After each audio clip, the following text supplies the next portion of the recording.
keekii bituun isa guddaa ka amman toshisuutti jedheen maqaa fayyoo fi maqaa jiraatin keekii lama bitee dhufe. Ilil ilil ilil ilil ilil ilil ilil kun keekii magunam amajaanyi keessan akkasumatti bara baraan abaddu singidduudha inaafaan abaddu gadda abaddu maalin abaddu Rabbi abaddu kottu fayyoo fi jiraatu araarame ko keekii kana nyaadhu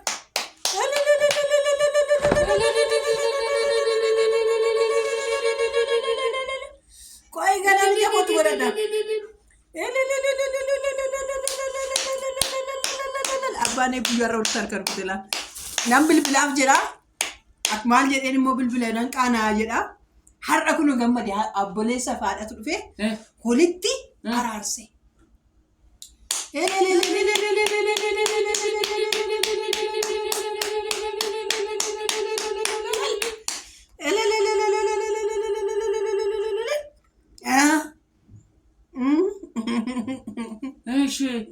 isaanii walitti araaramanii amajaanyi isaanii abaddu nyaadhu keekii dafi nyaadhu kun nama nyaachisa nama sofsiisa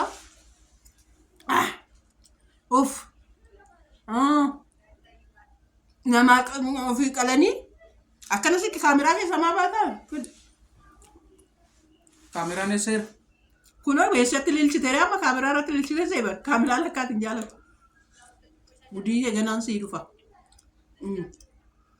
sii fafa seede maaloo lilchisuunet ishoo hin gammanne maal ishoo hin gammanne nayyaa baddee dhugaa mafaarfanna maal ture yoo maraarama jettee hamma kun hamma kan qilleensu jidduun seen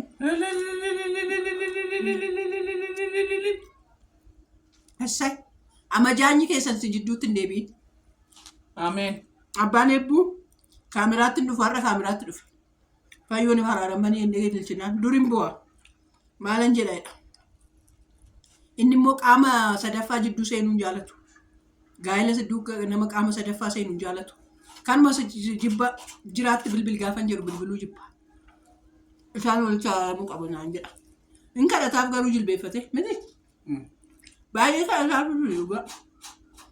yaa waaqa walitti araarsedha ameen maa kaameraa keessa fedhe kun namichi kaameraan situ yookiin bakka hin argine kaa'e kaameraan na fuulduran keessuwaati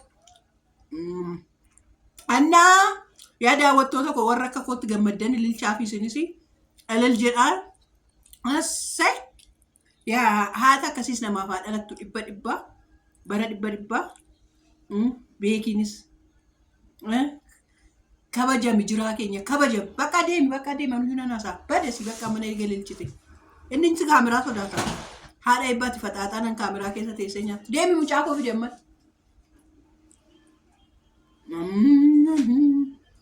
keekiin biteef keekiin mureef bara ilil nyaachuudha bara meeqa faana boonyimaa ana faana boonyi nyaannaka of qabbaneesna ka keekii bu'e kanas naa fuudhi adara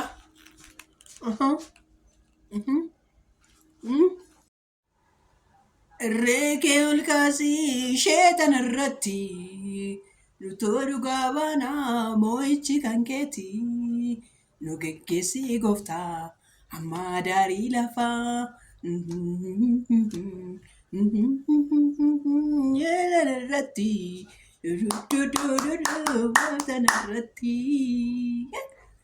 ishoo dhugaa nama gammachiisa. Ugama gammachiisa. Ilil gurguma baguma garaan diinaa gubate. Warri jiraa arrabsitanis warri fayyoo arrabsitanis warri nuunis ummatti qabdanii nu cafallaqaa turtanis ishoo baga walitti nuuf araaraman. Ishoo baguma walitti nuuf araaraman. Ishoo baguma walitti nuuf araaramanii baguma waaqayyo walitti nu araarse. Firaankii fayyoo jiraan fayyoo irratti hojjetu. Fayyoon abbaa kakushaa irratti hojjetu. Nayyaade. Nayyaade dhugaa nayyaade. Natto'ee dilchee keekii nyaadhee iyyee jedhee jechuudha dhugaa rabbii. Nama gammachiisa dhugaa akkam nama gammachiisa. Essay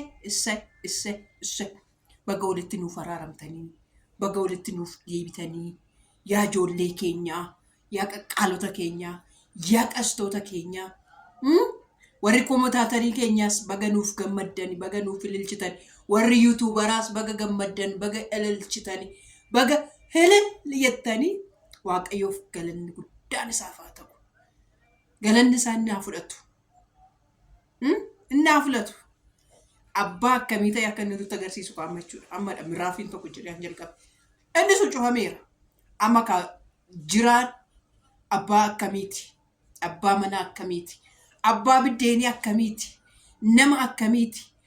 Amma meetiin ajaa'ibsattutti. Amma meetiin illee ajaa'ibsattee akkana ture inni jettutti dhugaa hin ta'a. Kanaaf nutti agarsiisa. Nu qaanessitu yaa jiraa keenya. Abboota hedduudhaaf warra ijoollee fakkeenyaaf dogoggoraan dhalatan abbaa akkamii akka ta'an abbaa akkamiis akka ta'uufii danda'an nutti agarsiifta waan nu barsiifta jennee tos irratti abdii qabnuuf anumallee ishii ilaalcha abbaa biddeen irratti gadhummaa qabdu ilaalcha gadhee qabdu sammuu kona jijjiirta jedhee abdiin qabaa sirrattis nan abdadhaa kanadha jechuudha yaa jiraa keenya. Kanaan booda hollolanii odoon ta'in waliin akkas ta'anii waliin bakka bashannanaa akkasii dhaqanii waliin ijoollee isaa qabatee bakka akkasii deemee kakuu fi naafii fi meetii harka qabatee jiraan bakka bashannanaa akkasii geessee waan akkasii hojjetee konkolaataa bitatanii mana isaanii ijaarratanii fixatanii isaan kana godhanii kana argu barbaannan. Kanaan booda fayyoo fi jiraa ollolu jedhu nagarru. Warri mana riimootiidhaan banama jedhamu sanittis riimootiidhaan bantanii itti nuuf agarsiisuu kanadha kan isinirraa barbaannu.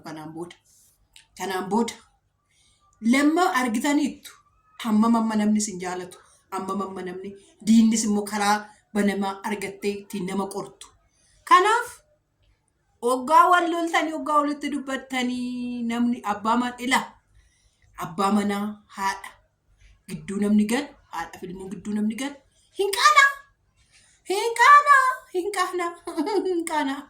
Kanaaf warri gara nama tokkos galtan jidduma godhaatu galaa maaliif lafatti attaftu namni ilmoo fi haadha jidduu gales jiijii kiyyaarraa baratu. Namni abbaa manaaf haadha manaa gidduu garus haa baratu. Namni haadha manaaf abbaa manaa gidduu garu immoo gannanni gaaturraa baratu. Hundumtuu barumsaaf nu ta'ee darbeera. Kanaan boodaan fayyoof garuu kana arguun barbaaddaniis kana dhaga'uun barbaaddaniis kanadhaan nu arguu barbaannu dhaga'uu barbaannu.